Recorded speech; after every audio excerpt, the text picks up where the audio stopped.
Hello बच्चों।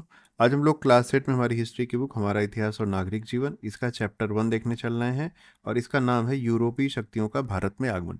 तो बच्चों, हम लोग जानते हैं कि हम लोग क्लास 8 में आधुनिक भारत का इतिहास पढ़ते हैं। इसमें हम लोग अंग्रेजों के भारत में आगमन से लेके ये इतिहास स्टार्ट करते हैं। तो चलिए स्टार्ट करते हैं किस तरह से यूरोपीय कंपनियां भारत में आती हैं। इसके क्वेश्चन आंसर देखते हैं। हमारा पहला क्वेश्चन है, अमेरिका की खोज की थी। तो अमेरिका की खोज किसने की थी? हम लोग जानते हैं कि कोलंबस, जो कि स्पेन का था, कि वो भारत को खोजने के लिए निकला था, लेकिन वो मार्ग भटक जाता है और वो भारत आने की जगह एक नए द्वीप पे पहुंच जाता है और इस तरह से अमेरिका की खोज होती है। तो अमेरिका की खोज किसने की थी? तो अमेरिका की खोज कोलंबस ने की थी। तो हमारा पहला ऑप्शन सही हो जाएगा। फिर देखते हैं हमारा दूसरा क्वेश्चन, भारत में सर्वप्रथम कौन सा यूरोपीय व्यापारी आया? तो बच्चों, हम लोगों को पता है कि बहुत सारे यूरोपीय देश एक एक करके भारत में आए हैं, लेकिन इनके आने का क्रम एग्जाम में पूछा जाता है। तो सबसे पहले आए हैं पुर्तगाली, फिर आते हैं डच या हॉलैंड, फिर आते हैं अंग्रेज और फिर आते हैं फ्रांसीसी। बच्चों, अगर इसे याद करना हो तो इसके लिए एक ट्रिक है, इसे कहते हैं पीडीएफ। पीडीएफ याद रखिएगा। पी से होता है आपका पुर्तगाली, डी से होता है डच, ए से होता है अंग्रेज और एफ से होता है फ्रांसीसी। तो पी डी ए एफ, सबसे पहले पुर्तगाली आएंगे, इसलिए हमारा ऑप्शन जो यहाँ पे सही होगा वो होगा बी, पुर्तगाली हो जाएंगे। आगे अब हम लोग देखते हैं अति लघुत्तरीय प्रश्न। इसमें पहला क्वेश्चन क्या है, किस यंत्र के आविष्कार से लंबी समुद्री यात्राएं आसान हो गई? तो बच्चों, इसे कहते हैं दिशा सूचक यंत्र, या इसी को कुतुबनुमा या कंपास भी कहा जाता था। तो इसके आविष्कार से समुद्र में भी उनको दिशाओं का ज्ञान हो जाता था, जिससे लंबी लंबी समुद्री यात्राएं आसान हो गई। तो इसका आंसर क्या होगा? कुतुबनुमा या कंपास के आविष्कार से दिशाओं का ज्ञान होने लगा, जिससे लंबी समुद्री यात्राएं आसान हो गई।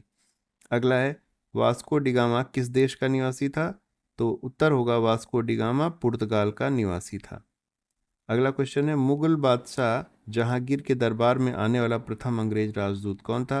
तो उत्तर होगा मुगल बादशाह जहांगीर के दरबार में आने वाला प्रथम अंग्रेज राजदूत कैप्टन हॉकिंस था, जो कि 1608 ईस्वी में आया था।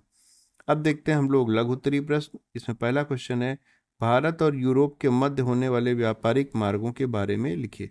तो बच्चों, मैं थोड़ा इसे आपको मैप पे समझाता हूँ, उसके बाद हम लोग इसके आंसर को देखेंगे। यहाँ पे आप देख सकते हैं, ये भारत है, ये आपका मध्य एशिया है, और यहाँ पे ये वेनिस और जिनेवा है, जो उस समय प्रमुख व्यापारिक केंद्र थे। तो भारत और यूरोप जाने के लिए तीन व्यापारिक मार्ग प्रमुख रूप से उस समय प्रसिद्ध थे। पहला क्या था? भारत से आप फारस की खाड़ी होते हुए इराक पहुंचेंगे, यहाँ पे इराक था। इराक से आप टर्की होते हुए आप वेनिस और जिनेवा पहुंच जाते थे। तो ये प्रमुख उस समय के व्यापारिक बाजार थे वहाँ पे, जहाँ से लोग आके खरीदारी करते थे। दूसरा हमारा मार्ग था, आप भारत से निकलेंगे और लाल सागर से होते हुए यहाँ पे अलेक्जेंड्रिया, अलेक्जेंड्रिया से होते हुए आप समुद्र के रास्ते आप वेनिस और जिनेवा पहुँच जाएंगे। तो ये हमारा दूसरा रास्ता था। तीसरा रास्ता स्थल मार्ग का था, यहाँ पे आप मध्य एशिया से निकलेंगे, मध्य एशिया से आप एक रास्ता सीधे यूरोप जाता था और दूसरा रास्ता आपका यहाँ पे मिस्र से होते हुए यूरोप जाता था। तो इस तरह से बच्चों तीन प्रमुख मार्ग थे। अब आइए हम लोग देखते हैं इसके आंसर को। हमारा आंसर होगा, भारत और यूरोप के मध्य व्यापार जल और थल मार्ग द्वारा होता था, जिनकी संख्या मुख्य रूप से तीन थी। प्रथम मार्ग कौन सा था? फारस की खाड़ी से होता हुआ समुद्री मार्ग था, जिससे इराक, टर्की, वेनिस और जिनेवा से व्यापार होता था। दूसरा मार्ग था लाल सागर से अलेक्जेंड्रिया का था, जहां से समुद्र द्वारा वेनिस और जिनेवा को जाया जाता था। और तीसरा मार्ग था मध्य एशिया से मिस्र और फिर यूरोप के लिए थल मार्ग था। तो ये जमीनी रास्ते से इससे जाते थे व्यापार करने के लिए। अगला है, व्यापारिक कंपनी से आप क्या समझते हैं? तो व्यापारिक कंपनी का अर्थ है व्यापार में कई लोगों की हिस्सेदारी या शेयर का होना। इसमें सभी हिस्सेदार अपनी अपनी पूंजी लगाते थे और उस पूंजी के अनुपात में व्यापार से प्राप्त मुनाफे को आपस में बांट लेते थे। अगला है हमारा दीर्घ उत्तरीय प्रश्न। तो इसमें पूछा गया है कि पुराने यूरोपीय व्यापारिक मार्ग कौन से थे और नए व्यापारिक मार्गों की खोज क्यों हुई? पुराने व्यापारिक मार्ग फारस की खाड़ी, लाल सागर और मध्य एशिया से होकर गुजरते थे। नए व्यापारिक मार्गों की खोज के मुख्य कारण निम्नलिखित थे। पहला क्या था? तुर्की का कब्जा। 1453 में कुस्तुनतुनिया पर तुर्कों ने अधिकार कर लिया, जो व्यापारिक मार्ग का मुख्य द्वार था।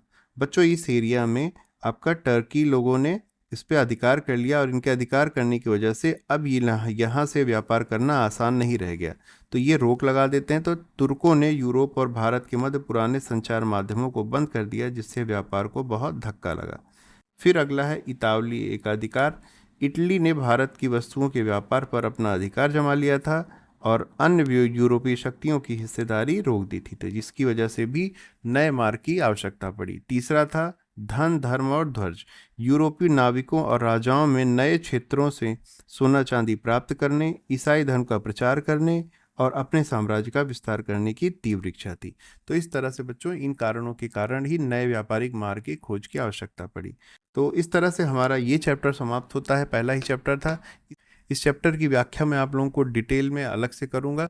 तो चलिए इसी के साथ हमारा ये वीडियो समाप्त होता है। अगले वीडियो में हम लोग फिर मिलते हैं, तब तक अपना ध्यान रखिए।